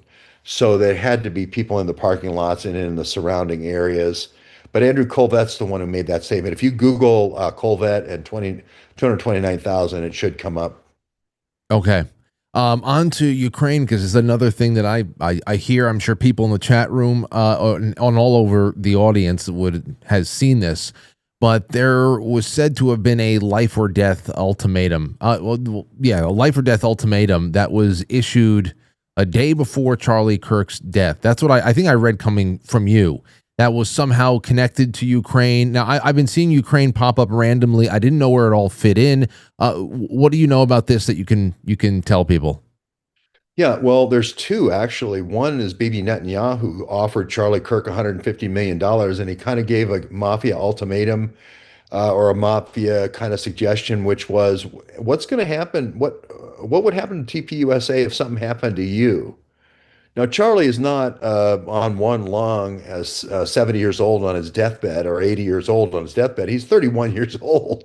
He's fairly healthy. That's an odd question to ask somebody. That's like Peter Strzok saying, on the unlikely event that you're dead before you're 40, when he's talking, that's kind of how assassins talk, right? And then that's $150 million that he turns down.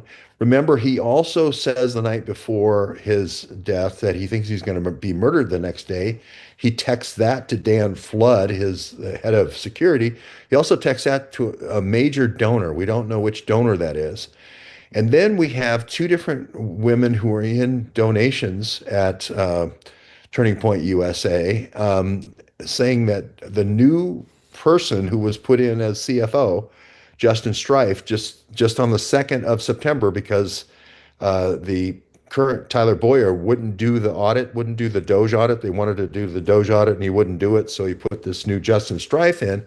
Justin Strife also is communicating on $1 billion offer. This is $1 billion offer that's supposedly made in the last 48 hours, of Charlie Kirk's life. Now, this is after the mafia ultimatum from Bibi Netanyahu for 150 million. So they're upping the ante by a factor of 6.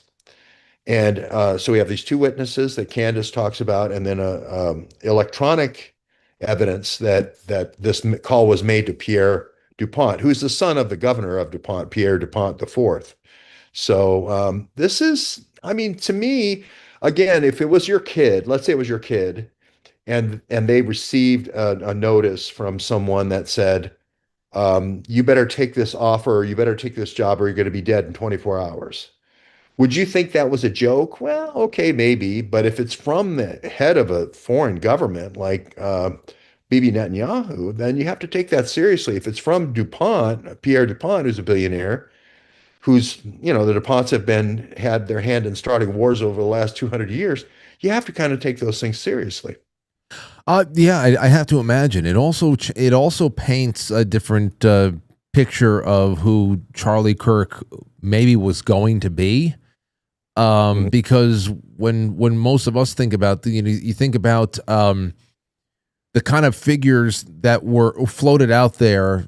Yeah, everybody's publishing things right now to varying degrees about money that was going to be going to Ukraine, and that if anything, if Turning Point USA could in any way, shape, or form screw up the flow of billions of dollars to a war zone in Eastern Europe, or to what, and you start saying to yourself, like, who are we even talking about now when we say Charlie Kirk? Who is he, or who is he going to be? Because for all of us normies, or those of us just living on the surface over here, we just see a guy that is debating people on college campuses and whipping votes and registering people to vote and all that stuff. So to hear about all of this international life or death kind of dealings that has to do with the way that money flows into and out of war zones, it's just it seems so alien that I think that's the first reason why some people won't have a hard time believing it. Well, I think there's witnesses to the Bibi Netanyahu stuff. I think there's witnesses. Yes, I remember that at first. Yeah, and there's definitely witnesses that Candace has said to the Pierre DuPont ultimatum. There's also witnesses going back, leading up with when he had the meeting on Long Island with Shillman and Ackman. That was sort of a, hey, this is your last chance to straighten up and fly right. We're paying for your microphone and you to be for Gaza, for the roll up on Gaza. We're paying you for the to be pro Ukraine war, and you're not doing it. So something's going to have to change here. So I think those are the things that are people don't realize, that the campus listening activity and sucking up all the phone numbers and sucking up all the faces with the facial recognition at these events is the main purpose of having the event. Having people come up and ask the questions is great for bringing people in for the controversy and everything else. But the real metadata of the event is to collect all the phone numbers, to get a sounding board of who's against you, who's for you, who's anti-Israel, who's not anti-Israel. If there's some kind of anti-Israel terrorist event, let's say, you want to go back to the people who were the most vocal asking the questions. So it's an intelligence gathering opportunity as well. And again, that's not speculation. We have the two intelligence gathering planes following all these events. So and we have the tail numbers. It's not like we're making tail numbers up. So I think we have to look at, say, what's the metadata? What's the real thing that Bibi Netanyahu would want? Does Bibi Netanyahu really want to know the opinion of some freshman in, agriculture, horticulture, asking some question? Or do they want that face that they can identify to want to know who is for Israel and against Israel? Or do they want to know who might be a mercenary for the Ukraine war, potentially? Those are the things that they're interested in, not necessarily their opinion on some issue. I get you. So then let's talk about the French connection now in particular. This became a little bit more, this is where a lot more people started turning their heads when it was daily tweets and updates from Candace Owens about how the Macrons, in particular, were signing off on the creation of essentially a hit squad that was going to come here to the United States to take her out. And at that time, and I still have questions as far as the why. And there's apparently French contingent, some kind of an Israeli contingent, and I don't know what else was part of that whole story. I forget it. But I said I need to know a little bit more about the motivation here. I want to understand the full breadth of the theory, because it can't just be about the accusation about Brigitte's genitals. It can't just be about the genitals. So can you tell us a little bit about where the French connection comes into? Because this is this is a pretty compelling part of the story. Yeah, it's pretty wild, I admit. I actually did a story in France on a French Foreign Legion assassin.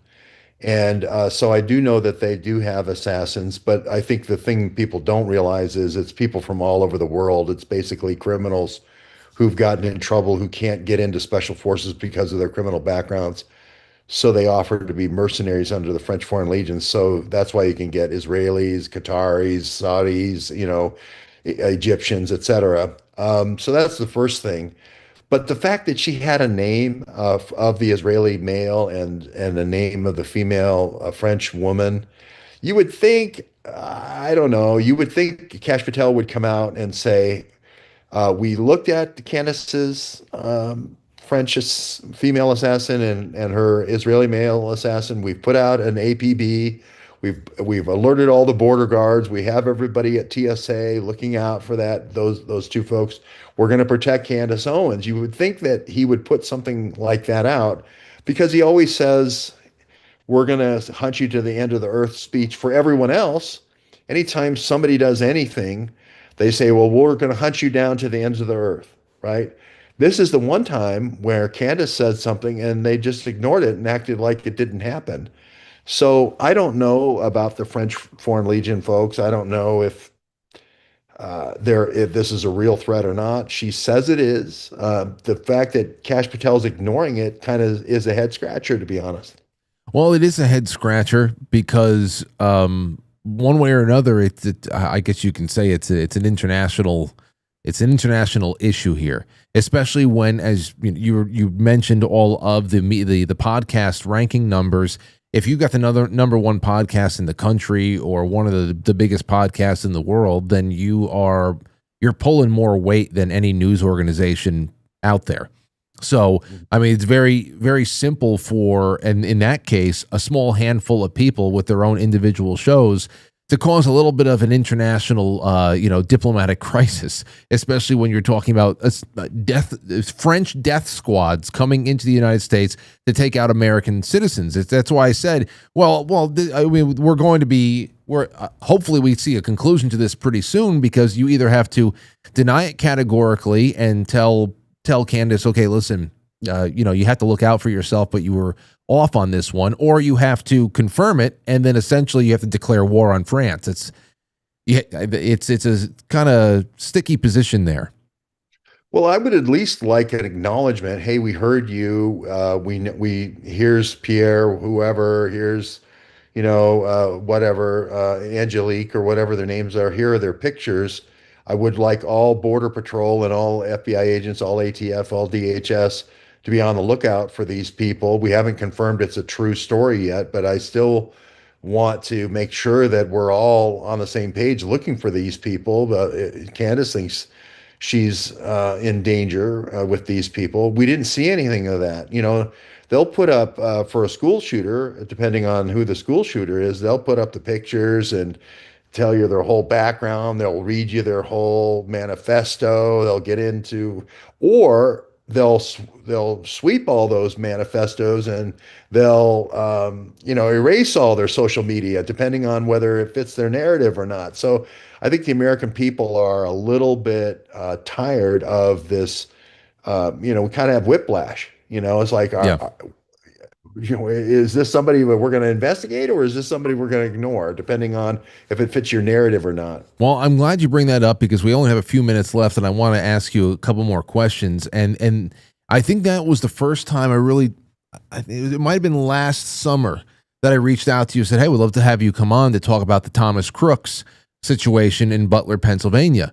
And when this happened, the assassination happened back in September, I talked about some of the overlap between the two situations in Butler and in Utah that I thought were really kind of creepy. Even right down to how we're talking about the most obvious elevated position that was uncovered, the distance between the roof and the target, the fact that we have so little, at least at first, about the person who's supposedly the shooter.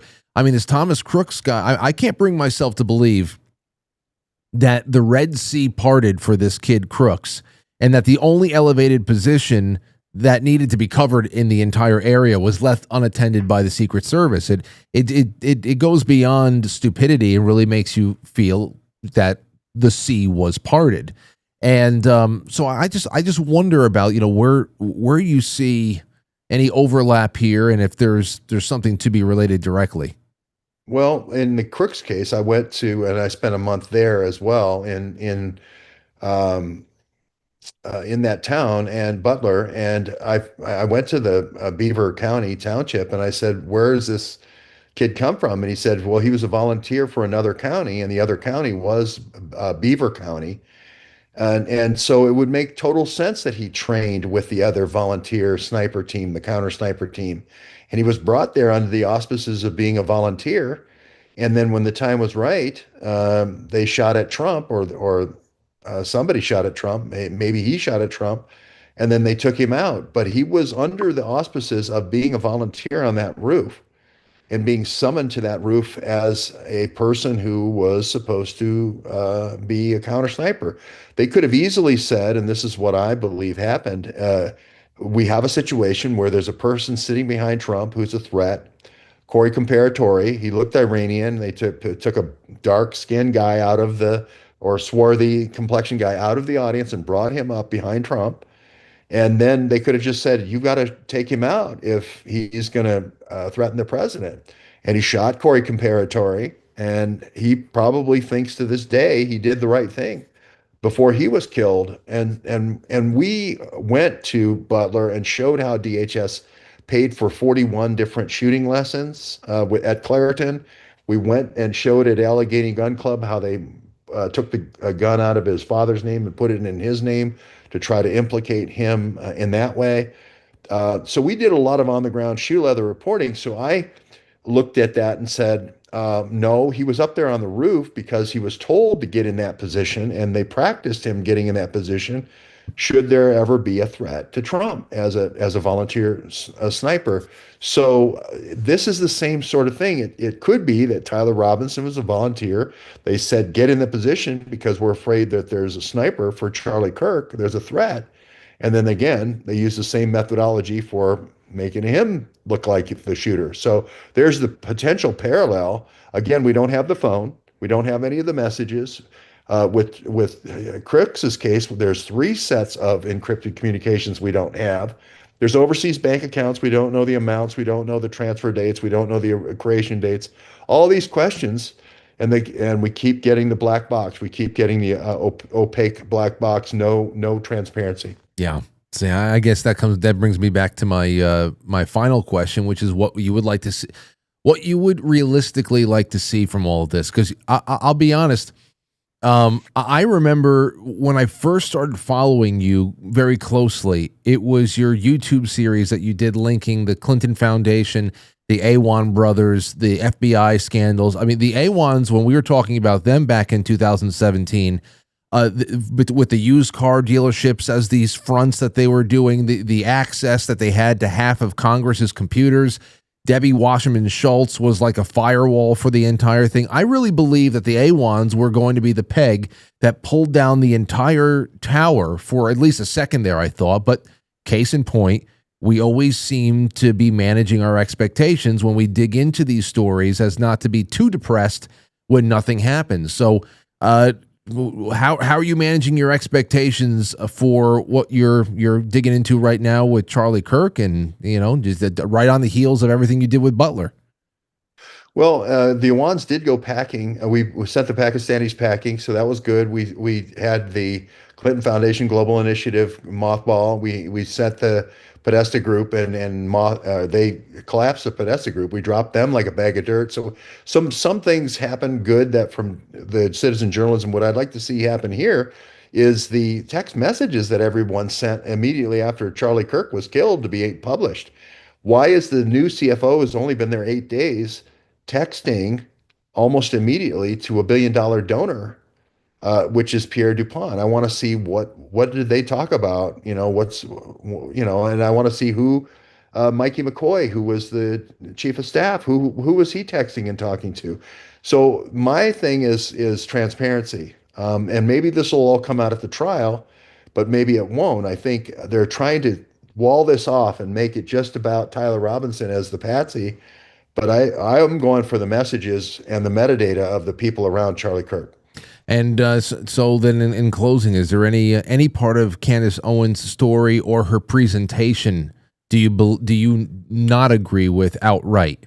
Maybe if it's not a detail, or maybe it's just the way that she's handling the situation. It's getting pretty ugly out there, and I think that even if she does present I don't know, like the most clear-cut evidence of all of her theories, there's so many people are polarized right now that they may just plug their ears and not even want to look at it.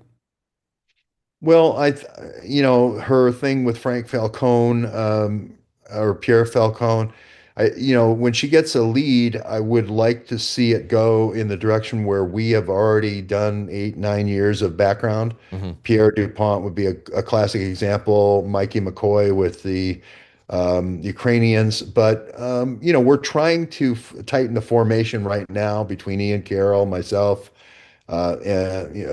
Baron Coleman, and so forth. So I'd like to tighten the formation a little bit and have us do a little bit more cross-referencing and validation.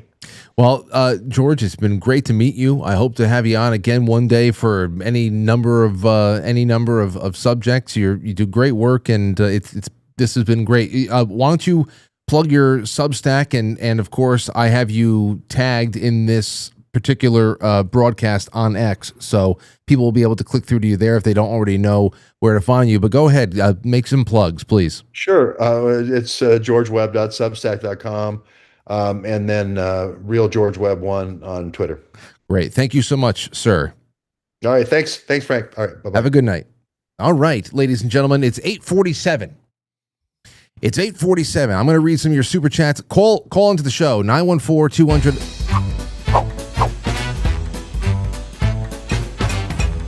Call into the show. The phones are open.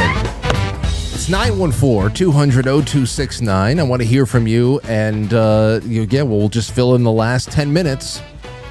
The last 10 minutes, and that's just the way that it's going to be. 914-200-0269. Call me now. Call me now. Miss Cleo. You guys remember Miss Cleo? Who remembers Miss Cleo? Call me now. Yes, love.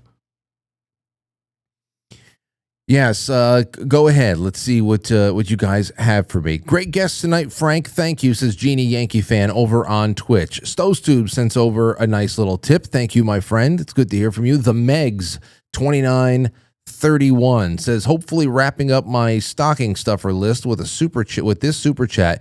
Don't let me down, Frank. Hey, you know what? If you don't win the Dick Laser, go to dicklasers.com and use promo code Frankly. And you get 20% off, and it's like less than $20, and that it's perfect stocking stuffer.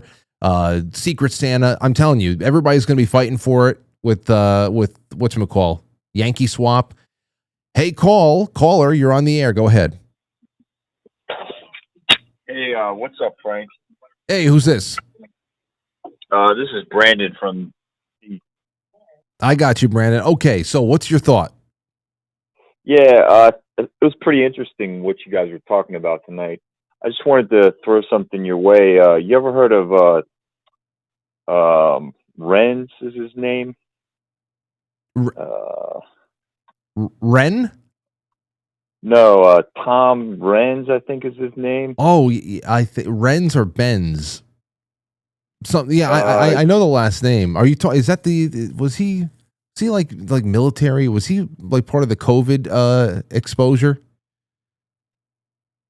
No. Basically, there was this. He put together a website. Let me see if I can find it for you. But it's crazy. Like, he shows how Charlie Kirk's security detail, they apparently were all from Israel, and he shows like a slow motion video of there's a guy like in the front row. He's got like a brown plaid shirt on. That's part of his detail. And he's saying that he took him out with like a hand pistol, like an old school hand pistol that it's like a 22 that is concealed in your hand. So it doesn't even look like you're holding a gun or anything. You know, okay. He slows down the video and he shows like how the guy puts his arm on his bicep to stabilize the shot. And then he like squeezes his hand like right at the moment when Charlie Kirk gets hit in the neck. And it absolutely looks like a gunshot being fired from a hand pistol. Like, and then when he gets hit, the guy vaults over top of the barrier and is like one of the first guys attending to Charlie Kirk along with the other Israeli security detail. And there's like a pass off that happens there. Like, they zoom into that. And one of the guys that's like, and none of these guys have blood on their hands, which is interesting if they're supposedly performing first aid on Charlie Kirk at that time. And then the guy that's like, you can't see him in the camera frame, he pops his head up and he was working on Charlie Kirk or something. And he puts his hand, like a hand pass off to another guy that's standing there. And then he basically like, I get you. The back. Well, you know, Brandon, the thing about this is I've probably watched a handful of videos just like that are focusing on different, and thank you for the call. I only have a couple more minutes. I'm glad you got through. I want to get a few more on that focus on different groups of people and the way that they're reacting and a supposed handoff over here and whatever. That range day, bro, that one was something a little bit more. That was a little bit more of a trajectory video, a breakdown of where the shot actually may have came from, which of course opens up the question of who was the trigger man for real, because it doesn't make sense if it's coming from the front and there's no exit in the back and there's nothing up against the stop and repeat background of the TPUSA background that you have there, the backdrop. There should be splatter on that. Especially if they're using the type of ammunition that is being put out there. These are just very little things here that make you throw the whole thing away. And honestly, like I said, now that I had George Webb on tonight, this could be one of the last times you hear me even talk about this until we get the big finish, if there is a big finish, because I don't need Candace Owens to disbelieve the Tyler Robinson Oswald line. I didn't need Candace Owens to disbelieve anything. I mean, her particular involvement where she's talking about, like, you know, it should have been me, and there's all these other things. Then, of course, it goes to the French first family and the penis that never was or always was, and all these other things that are going on. I mean, that just became such a sensational story in and of itself. But I mean, most people watching the show did not need Candace Owens and her show to bring them to a point of disbelief about just some very basic details about that situation. And honestly, where it is right now is just getting infuriating. And I haven't even really invested nearly as much time into this story as some have. But I wanted to get at least one of these calls in with someone like Mr. Webb, to be able to ask some questions and get some answers, or at least some valid speculation, because what do you got? Esther G says, shout out to Matt1776 and Frank, two stand-up dudes. I appreciate you. That's over on pilled.net. We're going to be going there in where the hell is it? Give me a second. I'm just going to give you guys the flip side link right now. We're going to be going there in a couple of minutes on the other end of the end credits. Jay Semo says, great show. Love Megan. I love when Megan is on. Absolutely. Tommy Jekyll says, I was voting for a pony, but here's a scratch for the executive producer's fox. Gray or red? Gray or red? You have to go with a red fox. Let's see. Amethyst Cat says, gimme some silver. Happy Tuesday, Frank. Matt1776, the head honcho over there at pilled.net, says, so this girl is a pathological pregnancy liar? Oh, yes, Laura Owens. Oh, Matt, that story is incredible. Safety Net says, put me in the running for that silver, please. Love you, Lynn. Silly Boar says, howdy, Frank. What's going on, Silly? Brew Bark says, an influencer is defined by whom? I don't know. But the act of journalism is just right. I mean, it's really all about publishing something, you know? Isn't it just about publishing something public, just putting something out there in public? I wouldn't say that writing a private letter to somebody is journalism, but if you are putting something out, an open letter, editorial, you're writing into a local newspaper, you should be able to remain anonymous. And if you're not remaining anonymous, you should be able to retain privacy rights and not be compelled to expose your sources for anything. So, I mean, we've seen this over the years a lot. There's been quite a few attempts. They have not been successful, and they have received, thankfully, a lot of ridicule. And then, people, bloggers being denigrated as, just some 17-year-old in their mother's basement with a blog should not have the same, levels of protection as someone who's writing for the LA Times or for the New York Times or the Post or any of these other incredible news outlets that have helped launch wars in the past by peddling bullshit CIA lies without even blinking and actually getting bonuses because of that. And then they give themselves Pulitzer Prizes for the bullshit that they put out there. Remember when the New York Times, the entire writing staff over there, was given a Pulitzer Prize because of their Russia hoax coverage? They said, just give it to the entire staff. This was a team effort, this bullshit. Rev says, words and stuff that just mean. Thanks, another great show, Frank. Megan Fox was fun. Laura was shrill and hurt my man mind to have listened to her bansheeing. George hasn't come on yet, but looking forward to that very much. Thank you, Chuck. Have a great night there. Corey says, another great show. Sean Joe, thank you. Just gifted a 6-month bronze tier subscription. Hang out on Pilled, guys. You'll get gifted a subscription from time to time, and that makes you a sponsor for sometimes, in this case, 6 months. That means that whoever picked it up, Porpoiseful, picked up a 6-month bronze tier subscription. Porpoiseful right now, for 6 months, is going to be getting in on all of the the film club watch parties, the Sunday streams, the book clubs, all of the access to the members only section on the website and elsewhere. You know, there's a lot of great ways where just the audience's generosity can get you a sneak peek into those into that world of sponsorship. Homegoy says, I have been following Candace, Valhalla, VFT, and Ian Carroll in regards to the Kirk assassination. Homegoy again says, it's very simple. The world is run by criminals and La Kosher Nostra. That's the first time I've heard that. Oh, man. Wow. Let's see. There you go. Big Chief Patriot says, great guests tonight. Really interesting topics. Nathan says, in before. And Zoso Dude says, got to scratch that itch. Good, I'm happy. Two Dogs Mike D says, got any of them Jewish space dick lasers? Well, now that your name is in the running, you might get it tomorrow. I don't know how Jewish it is. Well, these all look circumcised, so what are you going to do? You might get what you want. You can't always get what you want. But if you try sometimes.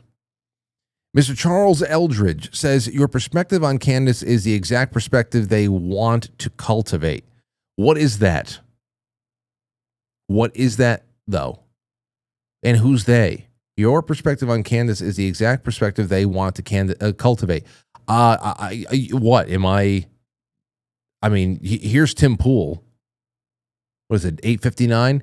Here's Tim Pool, like last night or something like that. Candace Owens is a fucking evil scumbag.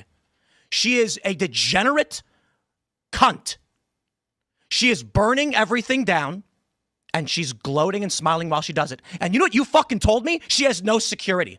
She doesn't fucking deal with the shit we have to deal with. She's a piece of shit. I mean, I don't even really take a side. I'm curious about how claims are being verified. It sounds like George has done some pretty interesting work that goes a long way to verify a lot of that stuff as far as plane movement and what TPUSA means potentially as a strategic intellectual property, as a political property. I mean, very easy to see that something like that can be very valuable on an international stage. A lot of influence there. So I'm not sure what the super chat means, because I'm not really leaning one way or another. I don't believe the official story. I'm sure this Tyler Robinson kid is an essential piece in some way from an optic standpoint, from a published standpoint, but you know, how much autonomy he has, I don't know. How entrapped he was, I don't know. He's been very closely monitored, very closely managed as an identity. You know, that one live stream that we had of the arraignment, if it even was an arraignment, was very mum and zonked out and kind of sedated. Could it have been AI? I don't know. But seriously, I don't demean anybody for following it. And I often get updates from people who think it's nonsense and people who are very, very invested in what next piece is going to be published. I just hope that it all gets out there, if it's real, and let the chips fall where they may. Because it, you know, non-action and action tells you a lot, depending on what the source is. Whether it's a government, non-action can mean so many things, and action can mean a lot of things there too. So, all right, that's it. That's it, ladies and gentlemen. I'll be on with you tomorrow night. I don't know what we have. Oh, fatigue. Oh, fatigue. Well, I am fatigued by I have another piece, and part of it came to me in a dream. And just come on, get it out there. Just get it out there. I had to ask. That's all. I'm not throwing the baby out with the bathwater. I'm just saying, come on now. We live in a world where nothing happens at record speed. And I would just like to be pleasantly surprised from time to time. I'm not encouraging anybody to dip out, but still, that's all we got for tonight. Tomorrow's going to be a good one. We'll be live again right here at 7 o'clock. And I'm going to catch you on the flip side. We're going to stay live until the lights go out at 9:30. So I'll put that link in the chat room once again. And we're going to watch a couple more clips. And I'm just going to read the general chat and hang out like we usually do. Other than that, I'll see you tomorrow, 7 o'clock, all the same places, and I hope you have a wonderful evening. Thanks again to our guests and to our wonderful friends in the chat. Like, share, subscribe, become a member. That would be wonderful. Talk to you soon. I'll catch you on the flip side. Ah, yes. Quite Frankly is filmed for a live studio audience, and now our super chatters, starting with Mr. Charles Eldridge, Joe Martinez, Genie Yankee Fan, Stowstube, The Megs, Cynic in Chief, Jay Britz, Rockman Drums, Road Trip 70, Jay Boogie, Aaron the Awesome. Thank you guys so much for that. Thank you to our Rumble Ranters. It's been great to have you too. Two Dogs Mike D, Tommy Jekyll, Jay Semo, and where's the other one? That's at Natwall 3330. Not to be outdone by Pablo Escobar. You gold pillars, I'm going to be loving you down in just a second. We'll see you guys on the flip side. Get in the chat room.